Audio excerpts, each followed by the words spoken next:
ایک بزرگ فرمانے لگے، بیٹا عورت سے فوری شادی کرو جس عورت سے میں نے پہلا عشق ناکام عشق کیا لیکن عرض شوق نہیں کی، وہ یوں کہ اظہار عشق کو میں نہایت غلیظ اور بیہودہ حرکت سمجھتا رہا ہوں۔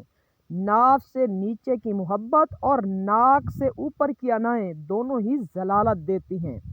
پسندیدہ شخص سے بھی دل بھر سکتا ہے مگر جس سے محبت ہو اس سے دل نہیں بھر سکتا، کیونکہ پسند بدلتی رہتی ہے لیکن محبت نہیں بدلتی۔ محبت کا نکاح نامے سے کوئی تعلق نہیں، پر کبھی کبھی نکاح نامے پر کسی کا سائن ہوتے ہی کسی کی محبت کو طلاق ہو جاتی ہے۔ نکاح نامے میں محبت کا خانہ نہیں ہوتا، لیکن نکاح اگر مرضی کے خلاف ہو اور دل میں پہلے سے کوئی موجود ہو تو دو زندگیوں کا خانہ خراب ضرور ہوتا ہے۔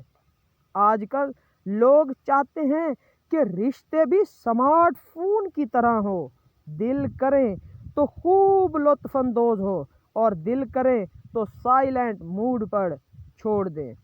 ہر شخص میں کچھ نہ کچھ اچھا ضرور بھی ہوتا ہے، کسی کی معاملے میں قاضی نہ بنو، کیونکہ ہر ولی کا ایک ماضی ہے اور ہر گناہ گار کا ایک مستقبل۔ بزرگ فرماتے ہیں کہ ایسی عورت سے شادی کرو جس عورت کے چہرے پر غصے کی حالت میں بل نہ آتے ہوں اور ہر حال میں صابر اور شاکر ہوں، وہ آپ کو دولت سے مالا مال کر دے گی۔ اگر ویڈیو اچھی لگی ہو تو لائک کر دیں، ایسی ویڈیو دیکھنے کے لیے چینل کو سبسکرائب کر دیں۔ ملتے ہیں نئی ویڈیو کے